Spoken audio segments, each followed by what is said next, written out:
손대로 거둔다라는 제목으로 말씀 전할 때에 많은 은혜 받으시기 바랍니다. 오늘의 핵심 주제는 유전자가 아니라 믿음이 중요하다. 유전자가 아니라 믿음이 중요하다입니다.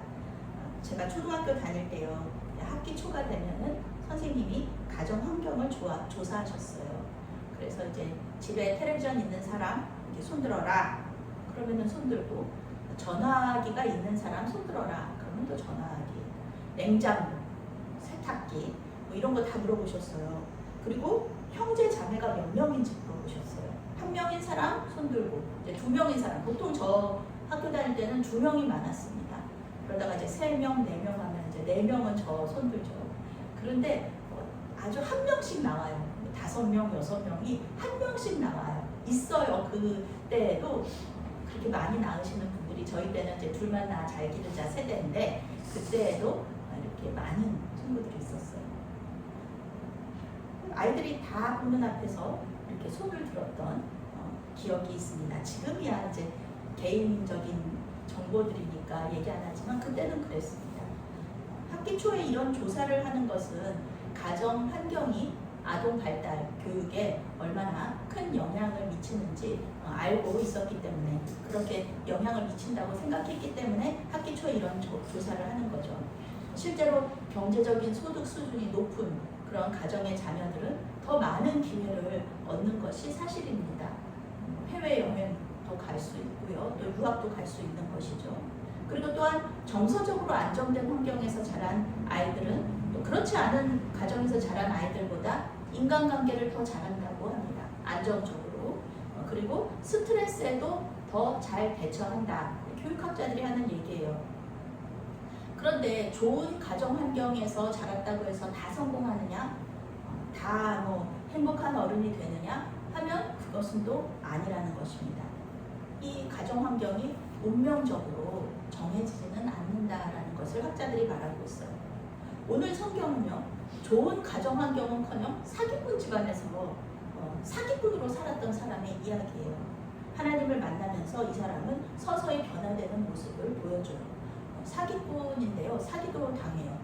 그러면서 사람 처음부터 이제 이렇게 영적으로 완성된 사람이 없듯이 계속해서 하나님과의 관계 속에서 그런 사기도 당하면서 하나님 바라보면서 영적으로 이렇게 완성된 사람으로 점점 변화돼요. 성경은 계속해서 아브라함을 선택하신 이유가 아브라함의 의로워서가 아니라 전적인 하나님의 은혜라고 말해주죠. 그리고 아브라함의 이 자손들도 마찬가지예요. 그 죄인들을 선택하셔서 하나님의 사람으로 점점 변화시키는 그 과정을 성경이 얘기해 주는 거예요. 아브라함은 아내 사라를 여동생이라고 거짓말했죠. 그리고 첩을 통해서 아들을 낳았습니다. 아브라함의 아들 이삭 역시 평탄한 삶을 살았다고는 하는데 아내 립가를 여동생이라고 거짓말했어요. 그리고 첫째 아들 에서를 편애했습니다. 유대교에서는 아브라함과 이삭과 야곱을 족장이라고 해서 이스라엘 나라를 세우는데 큰 역할을 했다고 해서 존경하거든요. 그리고 그의 아내들인 사라와 리브가와 레아와 라헬을 여족장이라고 또 불러요.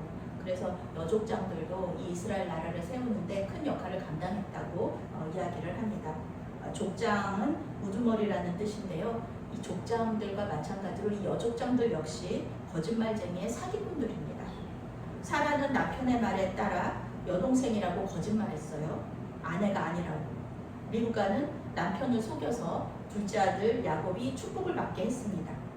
레아는 야곱과의 첫날 밤에 자기 라헬인 척했어요. 그리고 라헬은 아버지의 드라빔을 훔쳐놓고서는 훔치지 않았다고 또 맹세까지 하는 그런 거짓말을 했습니다. 이쯤 되면은요, 이 집안에서 도대체 무슨 선한 것이 나올 수 있을까 생각하게 됩니다. 3대가 전부 다 거짓말쟁이 사기꾼이에요. 그런데요, 놀랍게도 하나님은 이 집안을 선택하시고 모든 민족이 이들을 통해서 복을 받게 하셨습니다. 가장 놀라운 일은요, 예수님께서 이 집안의 자손으로 오셨다는 것입니다. 중요한 것은 유전자가 아니라 하나님의 은혜이면서 주권이라는 것을 성경이 말해주고 있는 것입니다. 오늘 말씀 속에서도 사기꾼 집안에서 태어나서 사기꾼으로 살았던 야곱이 사기꾼을 만나서 어떻게 회개하고 주님의 사랑으로 거듭나고 있는지를 우리에게 그 과정을 보여주고 있습니다. 16절부터 20절 말씀 함께 읽겠습니다. 라반에게 두 딸이 있으니 언니의 이름은 레아요 아우의 이름은 라헬이라. 레아는 시력이 약하고 라헬은 곱고 아리따우니 야곱이 라헬을 더 사랑함으로 대답하되 내가 외삼촌의 작은 딸 라헬을 위하여 외삼촌에게 실련을 섬기리이다. 라반이 이르되 그를 내게 주는 것이 타인에게 주는 것보다 나으니 나와 함께 있으라. 야곱이 라헬을 위하여 7년 동안 라반을 섬겼으나 그를 사랑하는 까닭에 7년을 며칠같이 여겼더라. 아멘. 오늘 말씀에서 야곱은 거의 한 달 이상을 여행하면서 드디어 하란에 도착을 합니다. 야곱은 아버지 이삭의 명령대로 어서 아내를 구해서 이제 집으로 돌아갈 생각을 하고 있었어요. 야곱의 어머니 리브가가 또 이렇게 떠날 때 얘기하셨거든요. 어머니가 형 에서가 마음이 풀리면은 내가 사람을 보내서 돌아오게 할 테니까 마음 이렇게 단단히 먹고 떠나라 이렇게 말을 했기 때문에 외삼촌의 집에서 사는 기간은 짧을 것이라고 예상을 했습니다. 그런데 결국 그 기간은 20년이 됩니다. 야곱의 삶이 자기의 계획대로가 아니라 하나님의 주권과 계획대로 이루어지고 있다는 그런 증거가 됩니다. 아브라함의 종이 이삭의 아내 리브가를 만났던 곳, 그 우물가에서요, 야곱은 자기의 아내가 될 라헬을 만나서 첫눈에 반하게 됩니다. 어머니가 아름다웠던 것처럼 그 집안이 또 아름다운 집안이에요. 라헬은 곱고 아리따웠다. 원어적인 의미는요, 아름답고 아름답다 이렇게 이중적으로 강조하고 있어요. 라헬이 매우 아름다웠다는 것을 알려줍니다. 야곱은 외삼촌 라반이 조카인 자신을 다 잘 돌보아줄 것이라고 믿었고, 리브가도 그래서 오빠가 자기 아들 야곱을 잘 돌보아줄 거라고 믿고 이렇게 보냈는데, 사실 야곱은 사기꾼이라는 명함도 못 내밀 정도로 그런 사기꾼에게 찾아온 거예요. 뛰는 사람 위에 나는 사람 있다고 야곱은 외삼촌 라반에게 계속 속임을 당합니다. 야곱의 가장 큰 실수는 지금까지 있었던 모든 일을 삼촌 라반에게 다 얘기한 거예요. 아내를 찾으러 오다가 베델에서 하나님을 만났다는 이야기만 하면 좋았을 텐데 아버지 이삭과 형 에서를 속이고 도망치듯 왔다는 이야기까지 다 해버린 거예요. 사실 뭐 말하지 않을 수도 없었을 것이, 이제 라반은 여동생을 이삭에게 시집 보내면서 엄청난 재물을 얻었었는데, 이번에는 야곱이 직접 오면서도 아무것도 가지고 오지 않은 것에 이상함을 느낄 수 있어요. 아브라함의 종은 낙타 10마리가 가득 싣고 오는 그런 보물을 가지고 왔거든요. 그런데 야곱은 아무것도 가지고 오지 않은 거예요. 라반은 야곱을 이제 조카가 아니라 일꾼 중에 한 명으로 부려먹을 생각을 하게 됩니다. 고대 근동에서는요, 친족 간에 결혼하는 것에 아무 문제가 없습니다. 모세가 하나님께 율법을 받으면서 이복 형제들과의 결혼이 금지되었는데요. 아브라함과 사라도 사실은 이복 남매입니다. 당연히 사촌과의 결혼은 아무 문제도 없었습니다. 야곱과 라헬은 사촌 남매예요. 라반이 좋은 사람이었다면 조카인 야곱과 딸 라헬을 결혼시키고 잘 살 수 있도록 도와줬을 거예요. 재산을 나누어 주면서 내보냈겠죠. 그런데 라반은 탐욕스러운 사람이었잖아요. 그러니까 자기 딸들을 이용해서 야곱을 부려먹을 생각을 하게 됩니다. 라반에게는 두 딸이 있었는데요. 언니의 이름은 레아고 아우의 이름은 라헬입니다. 성경은 레아는 시력이 약하고 라헬은 곱고 아름다웠다 이렇게 평가하고 있어요. 레아의 시력이 약했다라는 말은요, 원어적으로 눈매가 부드러운 미인이라는 뜻입니다. 레아도 미인이었어요. 그런데 라헬과 비교할 때 그렇게 라헬이 워낙 미인이다 보니까 레아는 그것보다는 비교적 미인이 아니었다는 것이죠. 당연히 야곱은 라헬을 더 사랑해서 아내로 삼기를 원했습니다. 당장 신부를 데려올 돈이 없었기 때문에 야곱은 라반을 위해서 7년 동안 일할 것이라고 계약을 해요. 당시에 신부를 데려오는데 30에서 40세겔이었으면 됐습니다. 1년 동안 노동자가 받는 임금은 10세겔이에요. 그러니까 야곱은 이 라헬을 데려오기 위해서 70세겔이나, 그러니까 거의 2배의 돈을 지불하고 값을 지불하고 아내로 삼겠다, 이렇게 말한 거예요. 성경은 야곱이 라헬을 위해서 7년 동안 일했지만 라헬을 사랑했기 때문에 7년이라는 시간이 그렇게 길게 느껴지지 않았다고 말하고 있습니다.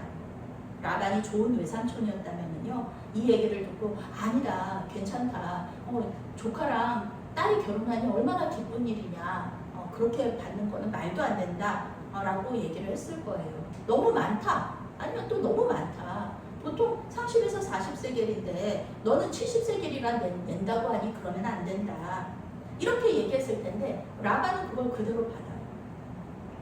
학자들은 야곱이 베델에서 하나님을 만난 후에 장정 세 사람 몫의 힘을 받았다고 말합니다. 우물가에서 세 사람이 함께 들어야 될 큰 돌을 야곱 혼자서 들거든요. 라반은 그 장정 세 사람 몫의 일을 하는 야곱이라는 좋은 일꾼을 7년 동안 공짜로 드리게 된 것입니다. 그런데 라반의 욕심은 여기서 그치지 않습니다. 25절부터 27절 말씀 함께 읽습니다. 야곱이 아침에 보니 레아가 라반에게 이르되 외삼촌이 어찌하여 내게 이같이 행하셨나이까? 내가 라헬을 위하여 외삼촌을 섬기지 아니하였나이까? 외삼촌이 나를 속이심은 어찌 됨이니까? 라반이 이르되 언니보다 아우를 먼저 주는 것은 우리 지방에서 하지 아니하는 바이라. 이를 위하여 7일을 채우라. 우리가 그도 내게 주리니 내가 또 나를 7년 동안 섬길지니라. 아멘. 라헬을 아내로 얻기 위해서 7년 동안 일한 후에 야곱은 라헬과 결혼식을 올립니다. 그런데 이게 웬일입니까? 첫날 밤을 보내고 아침에 일어나 보니까 신부가 라헬이 아닌 거예요. 레아인 거예요. 언니 레아인 거예요. 야곱과 라헬은 7년 동안 약혼한 사이였습니다. 고대 근동에서는 같이 살지만 않다 뿐이지 약혼도 결혼과 같은 구속력을 가지고 있어요. 약혼한 기간에 다른 사람을 만나면 안 되는 겁니다. 그런데 약혼 여인 라헬이 아니라 언니 레아와 함께 밤을 보낸 것입니다. 야곱은 레아와 라헬을 추궁하지 않고 외삼촌 라반에게 가서 따집니다. 왜냐하면 레아와 라헬은 그저 아버지 라반이 시키는 대로 할 수밖에 없는 그때 그런 시대였잖아요. 그 당시가 그런 시대였습니다. 여성의 지위라는 것이 아버지나 남편에게 달려 있었던 그런 시대였습니다. 레아와 라헬은 모두 이 사건의 당사자들이었잖아요. 그럼에도 불구하고 성경에는 그들이 아무 말도 하지 않고 있다라는 것을 볼 수가 있습니다. 야곱은 외삼촌 라반에게 라헬을 위해 7년 동안 일했는데 이게 뭡니까? 왜 나를 속였냐? 이렇게 추궁합니다. 그때 라반이 이렇게 얘기해요. 이 지방에서는 언니보다 동생을 먼저 시집 보내는 법이 없다. 이렇게 말합니다. 이 말 속에는 무슨 뜻이 들어있냐 하면은 너 동생인 야곱이 형인 에서의 장자권과 축복권을 너 속임수로 빼앗았잖아. 그것에 대한 조롱과 비난이 숨어 있는 거예요. 우리 지방에서는 절대 그런 일은 없어. 너네 지방에서는 너네 집안은 그런 거지. 그렇지만 우리 지방에서는 절대로 언니가 먼저지 동생이 먼저가 안 된다. 이거를 얘기하고 있는 거예요. 아버지와 형을 속인 네가 나를 비난할 자격이 있느냐? 이렇게 묻고 있는 거죠. 성경에는 나와 있지 않지만은 유대교 전승에 따르면은 아침에 레아에게 야곱이 추궁을 하는 장면이 나와요. 당신 내가 몇 번이나 어젯밤에 라헬이라고 불렀는데 그때 왜 아무 말도 안 했냐? 나 라헬이 아니라 레아예요. 이렇게 말을 했어야지. 왜 말 안 했느냐? 그때 레아가 이렇게 대답했다고 얘기가 전승이 나옵니다. 당신도 아버지 이삭이 5번이나 에서가 맞냐고 확인했을 때 에서라고 대답하지 않았느냐? 이렇게 말하는 장면이 나옵니다. 그런데 왜 나한테 그러느냐? 이런 것이죠. 사실 야곱은 아버지 이삭을 속이고 형 에서의 장자권과 축복권을 빼앗은 것에 대해서 이런 방구도 사과를 하지 않았습니다. 에서에게 위협을 당하고 아버지 이삭에게 축복을 받고 떠날 때까지도 전혀 미안하다거나 죄송하다 사과하지 않았습니다. 심지어 베델에서 하나님을 만났을 때도 하나님을 몰랐었던 것에 대해서는 회개했지만 아버지와 형을 속인 일에 대해서는 전혀 후회조차도 하지 않아요. 전혀 회개하지 않았습니다. 하나님은 야곱의 아내가 바뀌는 일을 허락하심으로써 야곱의 행동이 잘못된 것이었고 또 하나님께서 그것을 허락하지 않으셨다. 그것이 하나님의 뜻이 아니었다는 것을 말씀해 주고 계시는 거예요. 야곱이 속임수를 쓰고 사기를 치지 않아도 하나님께서는 분명히 하나님의 때에 하나님의 방법대로 이 축복권과 또 장자권을 에서에게 주셨을 거예요. 그런데 아버지를 속이고 에서를 속이고 하나님을 속임으로써 그 죄의 결과를 이 야곱이 고스란히 당하게 되는 것입니다. 사기꾼 야곱이 사기꾼 라반에게 무슨 말을 할 수 있겠습니까? 야곱은 자신이 억울한 일을 당하고 나서야 에서가 얼마나 억울했을지를 이제 생각할 수 있게 되는 거예요. 형이 얼마나 억울했을까? 자기가 얼마나 억울한지를 깨닫게 되면서 그 생각을 하게 되는 거죠. 라반은 7년을 더 일하면 레아와의 결혼식이 끝나는 일주일 후에 라헬과 결혼시켜 주겠다고 말합니다. 졸지에 야곱은 두 아내를 얻게 되는 거예요. 아버지 이삭은 리브가 한 사람과만 결혼했어요. 그리고 그 아내만 사랑하면서 살았습니다. 그런데 야곱은 자매를 아내로 얻게 되는 거고요. 결국은 그 자매의 여종들까지 취하게 됩니다. 아내가 4명이 되는 거예요. 복잡한 가정 환경 속에서 야곱의 아들과 딸이 자라게 된다는 것입니다. 30절 말씀, 31절 말씀 함께 읽겠습니다. 야곱이 또한 라헬에게로 들어갔고 그가 레아보다 라헬을 더 사랑하여 다시 7년 동안 라반을 섬겼더라. 여호와께서 레아가 사랑받지 못함을 보시고 그의 태를 여셨으나 라헬은 자녀가 없었더라. 아멘. 야곱은 결국 라헬, 사랑하는 라헬을 아내로 얻기 위해서 14년을 일해요. 라반을 위해서 14년을 일합니다. 7년이면은 두 아내를 얻을 수 있는 그런 시간인데 그 2배를 일을 하면서 갚아야 되는 거죠. 처음 7년이야 흠싹시 없어도 괜찮아요. 야곱 혼자 사는 거니까 무리가 없죠. 그런데 이제는 아내 2명과 여종 2명을 건사해야 돼요. 그리고 아들들도 태어나기 때문에 품삯 없이 산다는 것이 어려웠을 것입니다. 이제 야곱은 매 순간마다 베델에서 야곱과 함께 하시며 야곱을 지키시고 먹을 것과 입을 것을 공급하시는 하나님을 만나게 됩니다. 그리고 친밀한 관계 속으로 들어가게 되는 것입니다. 야곱은 라반에게 여러 번 속임을 당해요. 그렇지만 결국 하나님의 은혜로 라반의 딸들을 아내로 얻었고요. 그 딸들을 통해서 자식들을 보고 또 결국 거부가 되어 집으로 돌아가게 됩니다. 이 모든 과정이 하나님의 은혜였다라는 것입니다. 창세기 29장의 마지막 단락은요. 야곱이 사랑하는 라헬이 아니라 사랑하지 않는 미워하는 레아를 통해서 자식을 보는 내용입니다. 성경은 여호와께서 레아가 사랑받지 못함을 보시고 그의 태를 여셨다고 말하고 있습니다. 이 가정을 하나님께서 계속 만지고 계시는 거죠. 야곱만 만지시는 것이 아니라 그 안에 레아도 만지시고 라헬도 만지십니다. 레아가 사랑받지 못하는 것. 레아는 남편인 야곱의 사랑은 받지 못했지만 자식을 얻었어요. 하나님의 사랑을 받았습니다. 레아의 아들들의 이름은 모두 레아가 지어요. 남편이 이름도 지어주지 않아요. 야곱은 처음부터 끝까지 아내 1명밖에는 없었어요. 사랑하는 아내 라헬밖에는 없었고요. 자식도 레아나 다른 여종들한테 낳은 자식들도 있었는데 그 자식들보다는 이 라헬이 낳은 자식들을 편애했습니다. 그래서 이름도 레아가 지어져요. 그 이름들이 모두 하나님과 연관되어 있다는 것입니다. 큰아들 루벤은 여호와께서 나의 괴로움을 돌보셨다. 둘째 아들 시므온은 여호와께서 내가 사랑받지 못함을 들으셨다. 셋째 아들 유다는 내가 이제는 여호와를 찬송하리로다. 이렇게 아들들의 이름이 모두 여호와라는 이름과 관련이 되어 있어요. 남편에 대한 사랑을 갈구했지만 결국은 하나님을 찬양하는 것으로 끝을 맺는 레아의 고백을 통해서 사기꾼 집안이잖아요. 이 사기꾼 집안이 점점 더 하나님의 복을 받는 믿음의 가정으로 세워져 간다는 것을 성경이 보여주고 있습니다.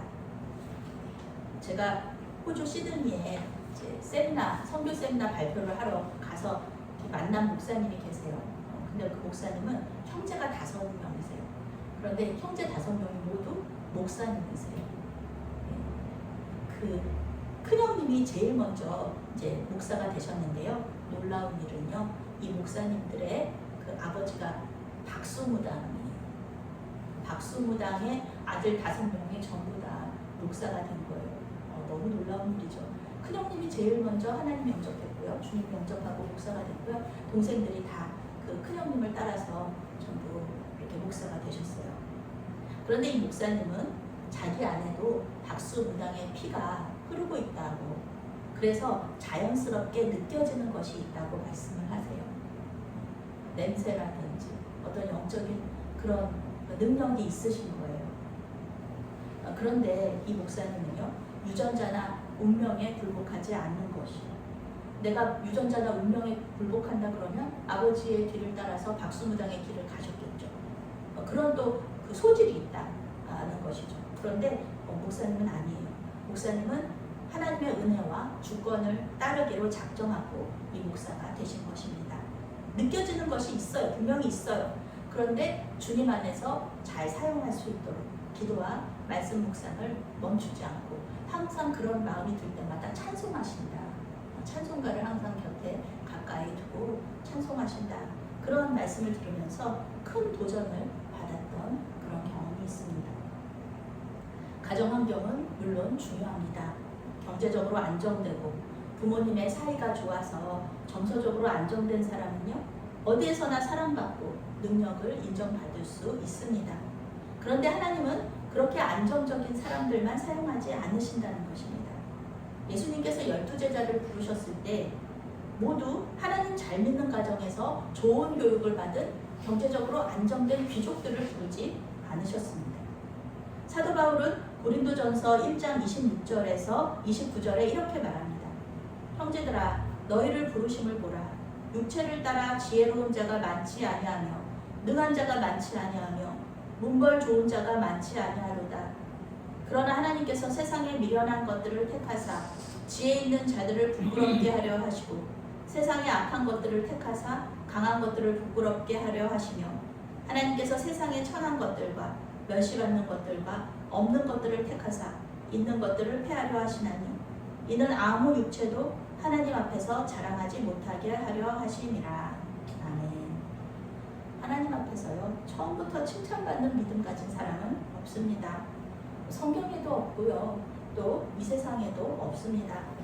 하나님과 만나서 자기가 누군지 알게 되고요, 또 회개하면서 주님께 계속 나아갈 때 우리의 믿음은 성장하는 것입니다. 지금은 믿음이 없을 수 있어요. 그렇지만 계속해서 믿음이 없을 수는 없습니다. 우리의 믿음은 계속해서 자라가요. 목사님들이 예배를 강조하는 이유가 여기에 있어요. 예배만큼 우리의 믿음이 자라는 데 있어서 중요한 아주 좋은 방법이 없습니다. 예배는 하나님께 드려지는 것으로서요, 하나님께서 기뻐하시는 것들이 모두 들어있는 종합 선물 세트와 같은 것입니다. 기도와 말씀과 찬양과 헌신이 이 예배 안에 다 들어가 있는 거예요. 그러니 여러분, 환경을 탓하지 말고 주님 한 분만 바라보시기 바랍니다. 운명을 탓하지 말고 하나님께서 우리에게 허락하신 은혜에 감사하시기 바랍니다.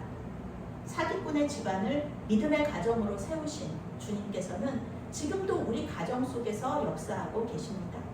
낙심하지 마시고 포기하지 마시고 자녀들을 위해서 계속해서 기도하고 권면할 때 우리 가정도 야곱의 가정 못지않는 큰 복을 받게 될 줄로 믿습니다. 아멘. 사랑하는 하나님, 이 시간 우리의 자녀 선두를 주님 앞에 올려드립니다. 경제적으로, 정서적으로 안정된 상태로 자녀들을 양육하지 못했습니다. 최선을 다했지만 부족한 점들이 있었습니다. 주님께서 우리의 자녀손들의 결핍을 채워주시옵소서. 그 마음의 상처들을 치유하여 주시옵소서. 그 모든 결핍과 상처들을 통해 주님 만나게 하시고 감사하게 하시고 믿음이 더욱 더 굳건해지게 하여 주시옵소서. 예수님의 이름으로 기도합니다. 아멘.